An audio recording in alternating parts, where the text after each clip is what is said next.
Bien, buenos días a todos. Vamos a tener esta rueda de prensa en el final de la 112 Asamblea Plenaria de los Obispos Españoles.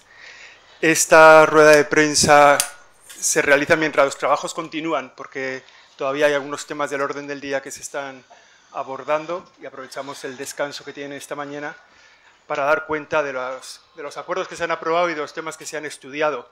Los tienen ustedes en la nota de prensa. La nota de prensa es más larga, habrán visto, por los temas económicos que se han aprobado y de los que dará cuenta el vicesecretario de Asuntos Económicos, Fernando Jiménez Barracoral. El secretario general, don Luis Javier Argüello, Javier, sí. Da cuenta ahora de la nota de prensa que ya tienen ustedes. Buenos días. Se ha celebrado, se terminará en breves horas, la que ya es la número 112 de las asambleas plenarias del Episcopado Español, ¿no? Que es un ejercicio, podríamos decir, como de venir al cenáculo, ¿no? Los 12, y querer vivir unos días, porque a veces en la rueda de prensa y en la información lo que se da son acuerdos concretos, que uno siempre tiene la impresión de que nunca acaban de expresar del todo lo que es la vivencia de unos días en los que los obispos rezan juntos, celebran la Eucaristía, conviven, dialogan, hablan de los asuntos de sus diócesis, comentan de lo que pasa en España y en el mundo, hablan de fútbol o de sus familias, de las inquietudes que cada cual llevamos en el corazón, ¿no? Yo creo que muchos aspectos de estos, del encuentro de los obispos de España, que tienen mucho más que ver con lo cotidiano, vivimos juntos durante todos estos días, compartimos la mesa, la plegaria, el camino y, cómo no, las reflexiones, los diálogos, el discernimiento. Y de esto queremos dar cuenta en esta rueda de prensa. Hay algunos asuntos de los que están recogidos en este texto que ya ustedes les conocen porque muchos estuvieron presentes en la sesión inaugural en la que don Ricardo Blázquez, al inaugurar, tuvo un recuerdo para el obispo emérito de San Sebastián y también don José María Setién y para el director de la Comisión Episcopal de Misiones, don Anastasio Gil, fallecidos.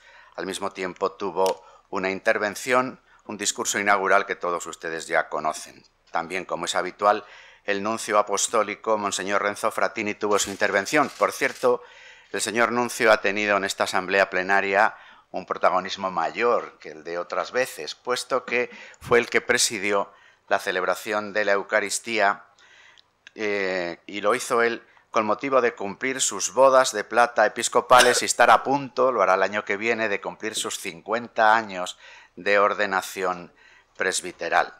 Esa Eucaristía, presidida por el señor nuncio, coincidió con la segunda jornada de oración por las víctimas de abusos y, por tanto, esta Eucaristía tuvo este sentido penitencial y de petición de perdón por los abusos a menores, ¿no? También dimos cuenta de ello en una rueda de prensa anterior, fue elegido el nuevo secretario general, ¿no? Con una terna que fue presentada por la Comisión Permanente en la que estaban los sacerdotes Carlos López Segovia y Jorge Fernández Sangrador, y el obispo auxiliar de Valladolid que les habla y que por ser elegido está aquí ahora ante ustedes presente, ¿no? Este ha sido uno de los asuntos, podríamos decir, de decisión, no solo de reflexión o de diálogo de esta asamblea plenaria. También hemos acogido en la asamblea plenaria la presencia de Monseñor Giovanni Pietro Daltoso, el presidente de Obras Misionales Pontificias, quien tuvo una sugerente y brillante intervención, gracias, sobre el mes misionero extraordinario que ha convocado el Papa Francisco para octubre de 2019 y que, además de reforzar todo lo que significa la dimensión misionera de la Iglesia en la llamada misión ad gentes, en la salida a otros territorios o lugares, también el mes misionero, por intención del propio Papa Francisco, tiene la intención de subrayar todo lo que la Iglesia misionera, la Iglesia en salida, la Iglesia apostólica significa en la vida de cada una de nuestras iglesias particulares. Este ha sido también otro de los asuntos tratados. Hemos trabajado sobre diversos documentos, unos ya publicados sobre cómo aplicarles en la Iglesia española. Por ejemplo, la aplicación del documento Cor Orans referido a los institutos de vida consagrada, a las monjas contemplativas, monjas y monjes contemplativos, teniendo en cuenta que en España hay, según datos de 31 de diciembre de 2017, 801 monasterios de vida contemplativa, 35 masculinos y 766 femeninos, con los números que ahí tienen en la nota que se les ha propuesto. Hemos comenzado el estudio ya con un borrador muy desarrollado que ha obtenido además una aprobación suficiente de la Conferencia Episcopal para seguir trabajándose en la espera de que pueda ser aprobado de manera definitiva en la siguiente sesión plenaria de lo que sería el plan de formación de los seminarios de España, en aplicación de la Ratio Fundamentalis Institutiones Sacerdotalis que ya el Papa Francisco, a través de la Congregación para el Clero, promulgó en diciembre de 2016, pidiendo a todas las conferencias episcopales que hicieran la traducción en el plan de formación de los seminarios mayores en los respectivos ámbitos de esas conferencias episcopales. Además de este documento, que sin duda es un documento mayor, importante, el plan de formación de los seminarios, hay otro documento estudiado en esta asamblea plenaria, también de carácter importante, que es un proyecto de reforma de la propia Conferencia Episcopal. Saben ustedes que el Papa Francisco, desde su llegada, puso en marcha en su curia, en la curia romana, una reforma de la curia que va poco a poco presentándose, que ha tenido como momentos importantes la puesta en marcha del llamado Dicasterio para el Desarrollo Humano Integral, la agrupación en una misma congregación de lo referido a laicos y familia y otras novedades de la curia romana. Así pues, también esta conferencia episcopal, esta asamblea plenaria, ha aprobado el plan de reforma que deberá hacerse, reforma de estatutos. Entonces, seguramente en la próxima asamblea plenaria, esta conferencia episcopal estará en disposición de aprobar sus nuevos estatutos, que luego han de ser reconocidos, aprobados por la congregación romana correspondiente, la Congregación para los Obispos, en espera de que cuando se produzca la renovación de cargos en esta conferencia episcopal para la plenaria de primavera del año 20, pudieran aplicarse ya los nuevos estatutos. Este plan de reforma de la Conferencia Episcopal tiene el deseo de concentrar esfuerzos y de hacer un subrayado que favorezca el discernimiento compartido de los obispos de España, poniendo un acento especial en lo que es la dimensión, pudiéramos llamar, evangelizadora, misionera, recogiendo todo el trabajo que en esta casa se realiza. También en esta plenaria se ha elevado a la Santa Sede, a las obras misionales pontificias, una terna para sustituir a Anastasio Gil, que ya hemos referido, que ha fallecido recientemente y era el presidente de las obras misionales pontificias. Quien nombra al director de España de las obras misionales pontificias es Roma, la Organización Misional de Misiones Pontificias en su dimensión universal, y cada conferencia episcopal tiene que enviar una terna para que, contando con los nombres de esa terna, sea nombrado el nuevo presidente. También se han aprobado los estatutos y la constitución como personas jurídicas privadas de 3 fundaciones educativas, ahí tienen ustedes sus nombres en el texto que se les ha remitido, y la modificación de estatutos de otras 2 fundaciones, y de la Federación de Scouts Católicos de Castilla-La Mancha y de Canarias. También se han aprobado los estatutos y la constitución de 11 asociaciones territoriales de la Juventud Obrera Cristiana.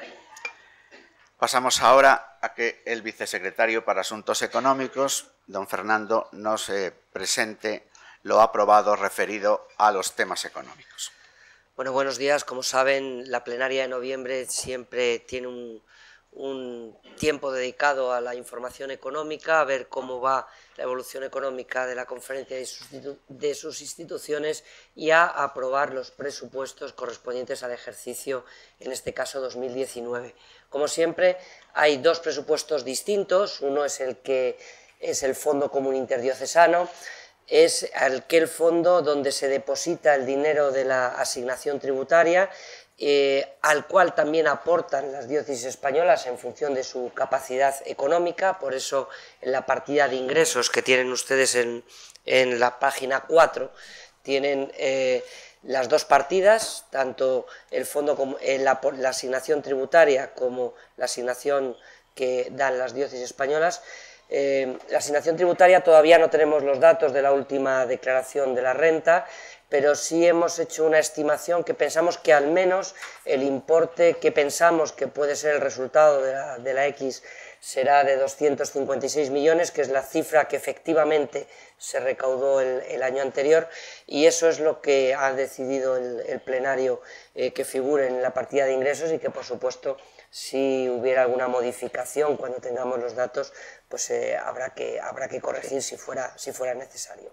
La aportación de las diócesis se mantiene exactamente igual que el año anterior. Les recuerdo que cada diócesis aporta 30 céntimos por habitante, corregido por la renta familiar disponible per cápita en cada sitio. Y con todo este dinero se reparte, como aparece en la página número 6, la principal partida va al envío a las diócesis españolas. Las diócesis reciben dinero en función de una partida lineal, una partida en función de los sacerdotes en sus distintas categorías, una partida para atender actividades pastorales, para seminarios y otras necesidades, es por extensión, por desplazamientos y demás. Todo ese reparto, luego saben que en la memoria de actividades hacemos el detalle y aparece exactamente cuánto recibe cada diócesis. Y luego otras partidas que tienen también en la página número 6, que tienen que ver con la seguridad social de todos los sacerdotes de España, que este año experimenta un crecimiento relevante de más de 1 millón de euros por la previsible aumento del salario mínimo interprofesional, que conlleva necesariamente, saben que los sacerdotes cotizan por salario mínimo interprofesional, y si suben las bases de cotización, lógicamente pues subirá el importe a cotizar. El resto de partidas prácticamente quedan congeladas. La retribución de los obispos, les recuerdo, 1.258 euros brutos al mes, permanecen congeladas. Únicamente la aportación extraordinaria, un año más, los obispos han decidido que se destine una partida extraordinaria para Cáritas, y es la única partida que se incrementa en un 2%. Eso es lo que tiene que ver con el reparto del Fondo Común Interdiocesano. El otro presupuesto es mucho más pequeño, es el presupuesto casero de esta casa, de la Conferencia Episcopal Española, donde les aparecen en las páginas 8 y 9 las partidas de gastos y de ingresos en el modelo estándar por el cual rinden cuentas todas las diócesis españolas. En las partidas tanto de ingresos como de gastos se han incrementado aproximadamente un 2%, un 2,6% en función de la inflación, y sobre todo teniendo en cuenta que la mayor partida de gasto que tiene la Conferencia Episcopal pues es la partida de personal. De los 54 trabajadores seglares que colaboran en esta casa y los aproximadamente 30 sacerdotes, los trabajadores seglares tienen sus retribuciones en función del convenio de oficinas y despachos, y en función de la evolución de eso, que es más del 50% del presupuesto, pues se arma un presupuesto que normalmente es bastante austero, que tiene en cuenta bueno, pues la inflación, pero sobre todo tiene en cuenta pues los criterios de austeridad y de eficiencia en el gasto, ¿no?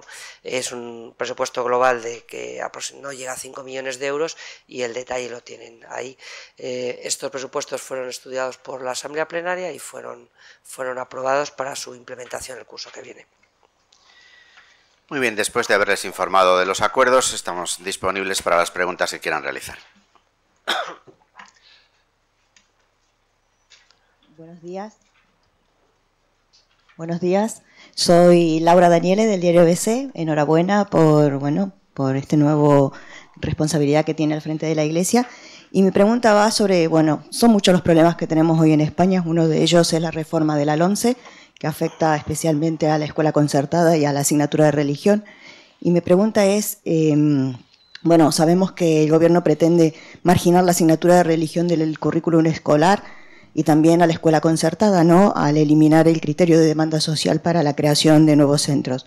Quisiera saber qué iniciativas tiene prevista la Iglesia para impedir que se vulnere un derecho fundamental como es el derecho de los padres a que sus hijos reciban la formación religiosa y moral de acuerdo a las propias convicciones de los padres. En primer lugar, sí que me gustaría decir que la Iglesia, a la hora de los asuntos educativos, de la reforma que se puede hacer, como la que se filtra en estos días como posibilidad de poderse realizar en este periodo legislativo, que no sabemos tampoco cuál va a ser su duración, no nos preocupa solo la clase de religión ni la escuela concertada. A la Iglesia le preocupa la educación en España en toda su dimensión. No nos preocupa solo lo que pasa en la escuela concertada, sino también lo que ocurre en la escuela pública. El derecho de la sociedad, traducido luego en el llamado derecho de los padres, se realiza en todo el ámbito educativo. La importancia de la educación a la hora de abordar los desafíos de una sociedad, de formar ciudadanos, de disponerse para los desafíos de la extraordinaria revolución tecnológica en la que estamos inmersos, el formar la mente, el corazón y las manos de los chavales es algo que nos preocupa en general. Es verdad que luego nosotros tenemos una responsabilidad especial por la propia deseo de ser subsidiarios del derecho de los padres que deciden organizarse o apuntarse en una propuesta educativa que llamamos escuela concertada. Y también, cómo no, la importancia de la clase de religión. Desde una doble perspectiva. En el primer asunto, la escuela concertada, por ese derecho de los padres, que en definitiva es la importancia que tiene la sociedad civil en todos los ámbitos de lo que constituyen los pilares del estado del bienestar, que no solamente dependen, el espacio público de los estados del bienestar no solamente debe de ser gestionado por la administración pública, sino que también en el espacio público, siguiendo por supuesto unas reglas de juego comunes, por eso la importancia de una ley de educación, puede tener diversos gestores, diversos protagonistas. A nosotros nos parece importante que la sociedad civil organizada tenga un protagonismo cumpliendo un marco de referencia de la propuesta educativa a la hora de poder intervenir. Desde ese punto de vista, a nosotros nos parece importante que lo que el gobierno actual, cuando los que forman parte del gobierno estaban en la oposición, reclamaban diálogo y pedían pacto educativo. Nosotros ahora también nos hacemos eco de lo que decíamos antes y seguimos diciendo ahora. Queremos diálogo y pacto educativo, sabiendo que el corazón del pacto educativo está en nuestra Constitución, que la Constitución a la que queremos hacer homenaje ahora que se van a cumplir sus años o aniversario, establece en el artículo 27 el corazón del pacto educativo. Nosotros queremos que eso se respete, que lo que ahí se dice se respete y que desde ahí se cumpla ese deseo de diálogo y de pacto para que España, la sociedad española, pueda superar el que cada vez que hay un cambio de gobierno estemos en la tensión de una posibilidad de reforma educativa. En ese sentido, nos hubiera gustado que antes de hacerse público ya la propuesta de reforma, este diálogo se hubiera mantenido. Con todo, en próximas fechas tendremos un diálogo con la ministra de Educación a la que querremos hacer llegar como ciudadanos organizados, en este caso también acompañados por organizaciones de los propios padres de familia, pues hacer llegar lo que constituye estas inquietudes que nosotros estamos expresando. Por supuesto la clase de religión, por supuesto la clase concertada, pero también el abanico más amplio. Por ejemplo, ¿qué importancia tienen hoy en este mundo tecnológico las humanidades?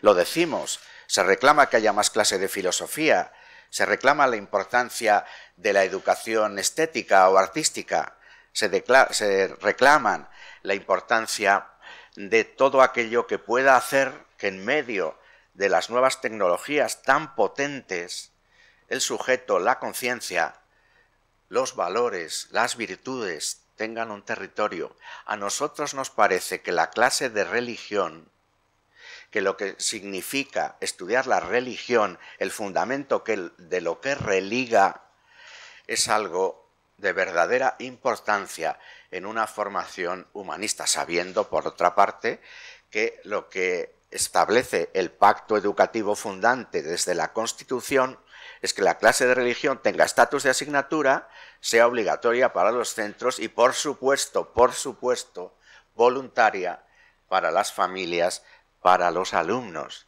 Manteniendo este estatus, seguramente la aportación que la religación fundante, que lo que se estudia en religión significa, seguramente ayude a educar a estos ciudadanos de nuestra nación.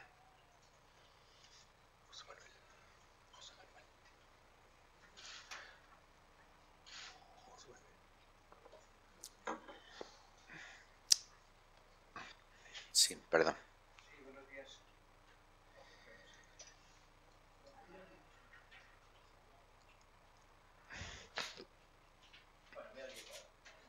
No.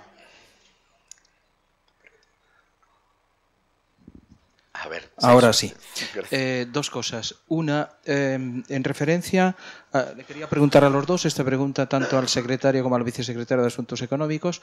Yo querría saber si son ustedes partidarios de renunciar voluntariamente al IBI como gesto hacia la sociedad, en un momento complicado, todavía no sin haber salido de la crisis y ese tipo de cosas, antes de que les obliguen o bien este gobierno o bien otro gobierno.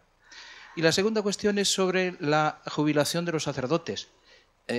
A nosotros nos llegan muchas cartas de sacerdotes que se han jubilado y que cobran una media de 500 euros, 600 euros como mucho, como máximo. ¿Cómo puede vivir un sacerdote hoy en España? ¿Cómo se las agencian ustedes para ayudarle a complementar alguna cosa? ¿Tienen asistencia en las residencias de ancianos que tienen las diócesis? ¿Cómo se apañan en ese sentido? Gracias por esta preocupación que la pregunta expresa sobre la situación de los sacerdotes mayores. Es verdad que esto es así. Yo hablo de la experiencia que tengo en mi diócesis de origen, la que sigo, de Valladolid.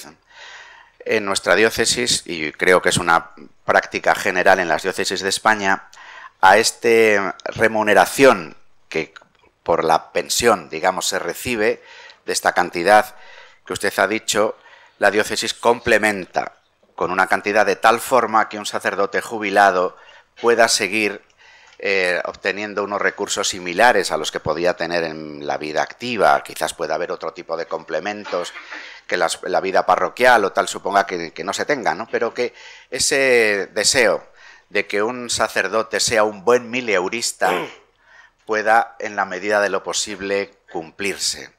Nosotros sabemos que decir mileurista hace 10 años era decir una situación muy difícil, pero hemos de reconocer que decir mileurista hoy, después de que la salida de la crisis se haya resuelto con una disminución de derechos laborales y de posibilidades económicas, ser mileurista no está mal.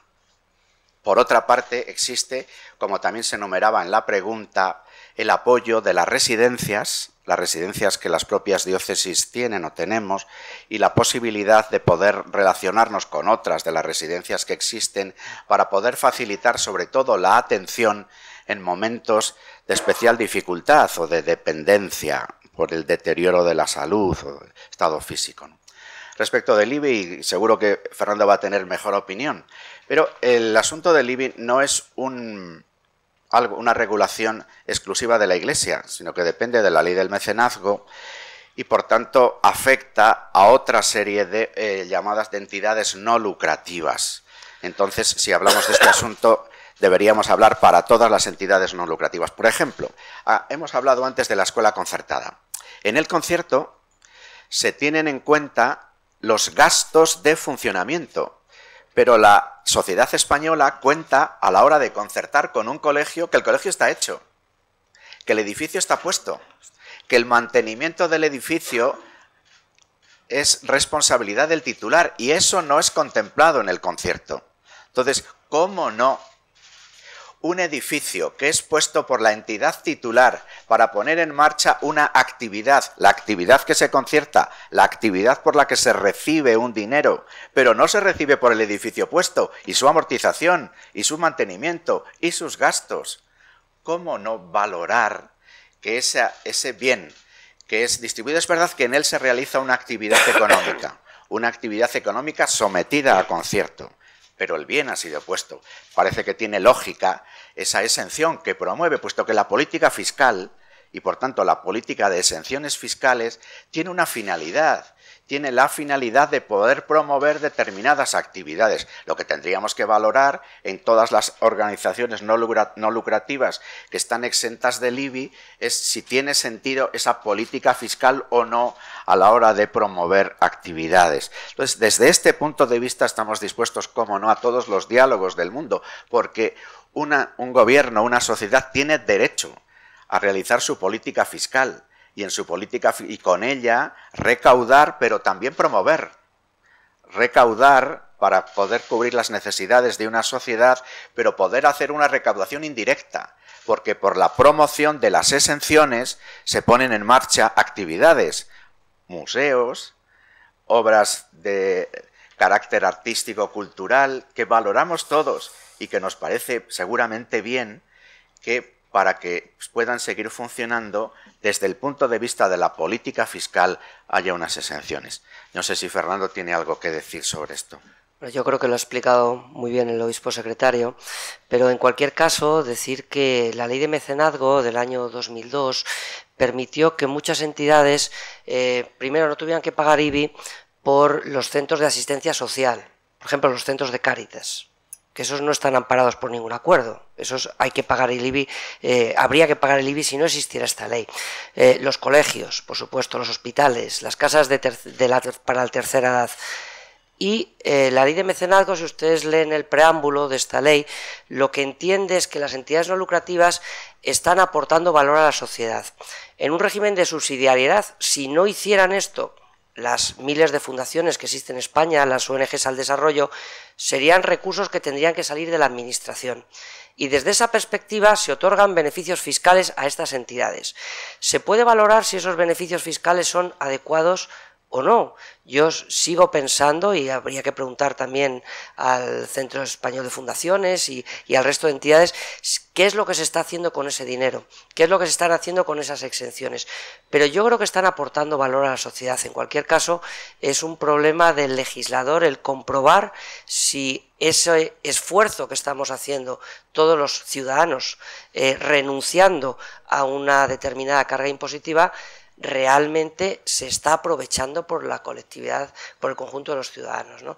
Mientras se entienda que eso funciona así, pues continuará la ley, y si no, no continuará la ley, pero vuelvo a insistir que esto no es un problema de la Iglesia Católica ni del resto de las confesiones religiosas, es un problema de todas las instituciones que están incluidas en la ley de mecenazgo. ¿Una pregunta más?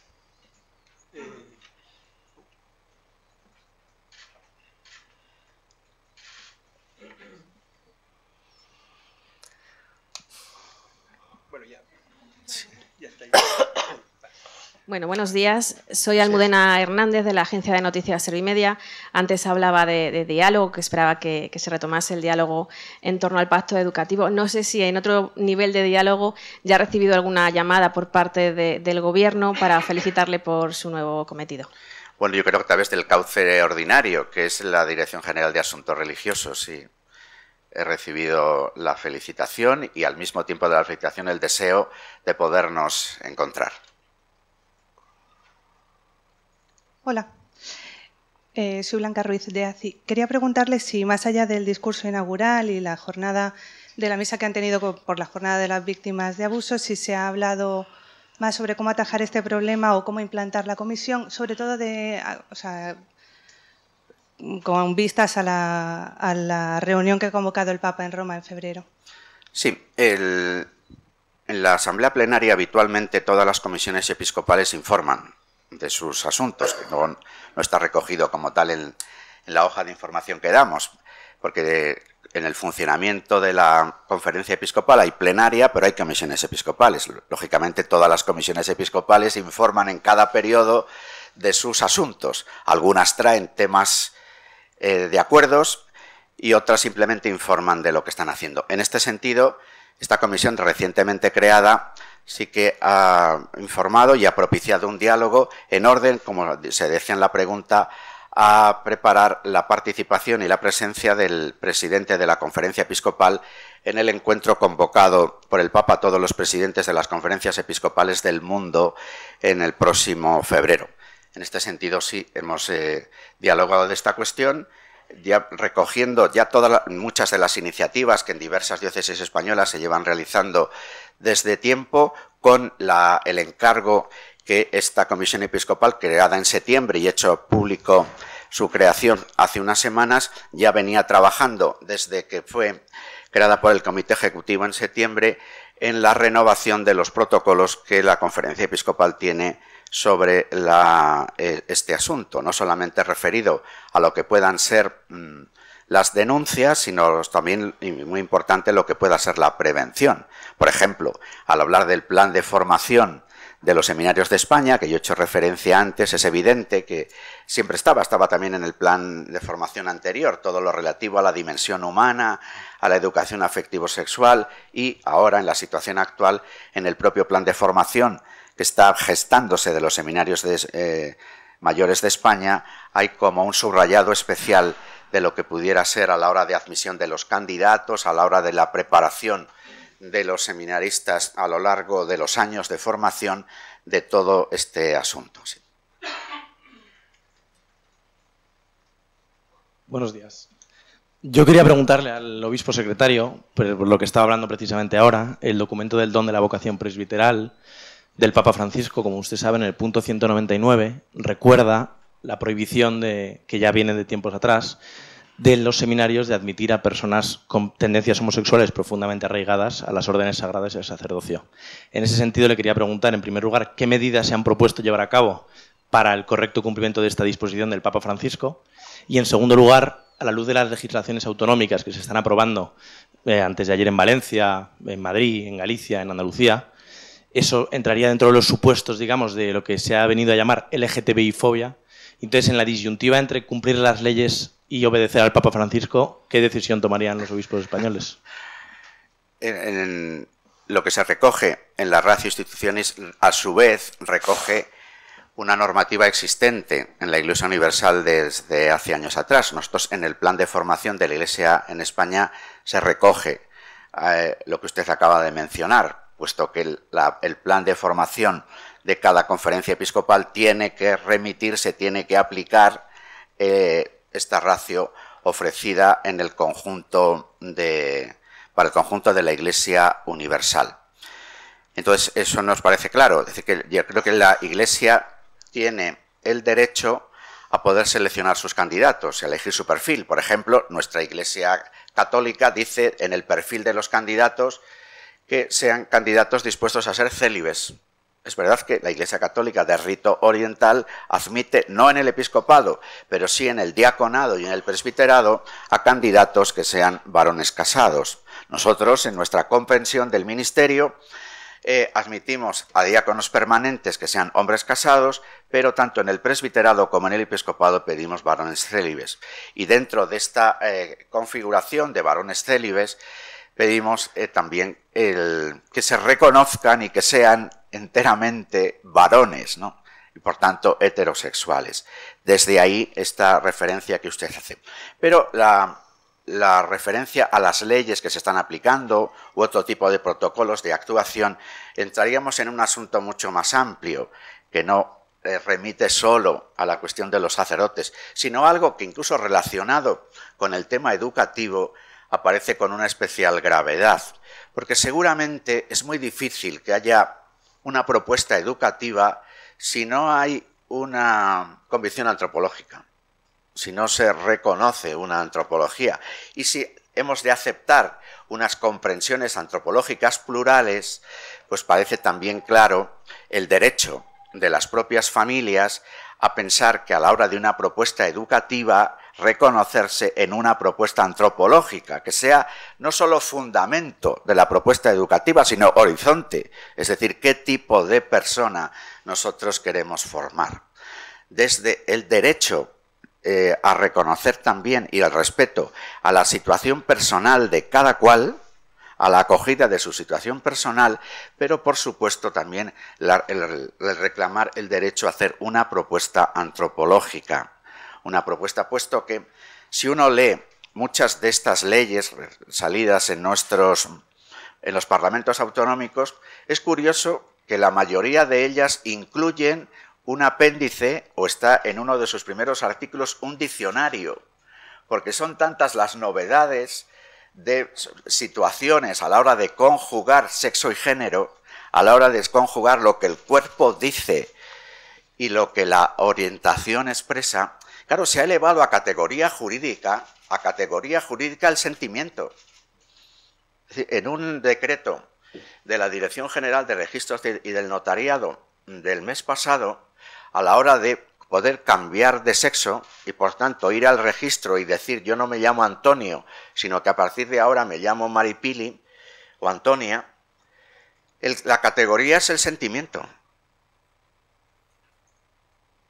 Solo el sexo sentido, no el sexto sentido, sino el sexo sentido, puede ser suficiente para algo tan serio como es el cambio de sexo, reconociendo, cómo no, el sufrimiento de muchas personas que ha de ser atendido, la situación real de esas personas, pero también reconociendo lo que muchos psiquiatras dicen, que muchas situaciones que se producen a los 4, a los 5, a los 6 años, pueden luego, con la evolución de la propia persona, situarse. Por tanto, como dice este decreto de la Dirección General de Registros y del Notariado, que a partir de los 4 años, por supuesto los padres, a partir de los 12, los padres, pero pueden el director del registro, el encargado del registro, hablar directamente con los chicos. Entonces, son asuntos lo suficientemente serios como para que tratemos de conjugar respeto a la situación de las personas y al mismo tiempo racionalidad. Porque hoy, no solamente en este asunto, pensemos en la situación política de España, en nuestras tensiones como pueblo, como nación y nacionalidades. Es el sentimiento, la categoría jurídica que puede fundamentar simplemente la decisión gorda de cambio de sexo o la decisión tan importante de cambiar de configuración del Estado, de administración pública. Es el sentimiento solo. Nosotros, cuando hablamos de diálogo, y estas cosas son importantes en el diálogo social, hacemos referencia a una de las condiciones centrales del diálogo, que es que haya logos, que haya razón, no solo sentimiento. ¿Alguna pregunta más? Muy bien, pues muchas gracias a todos por su presencia. Los trabajos continúan, pero ya son finales de la asamblea plenaria. Tendremos ocasión de estar otras veces con ustedes.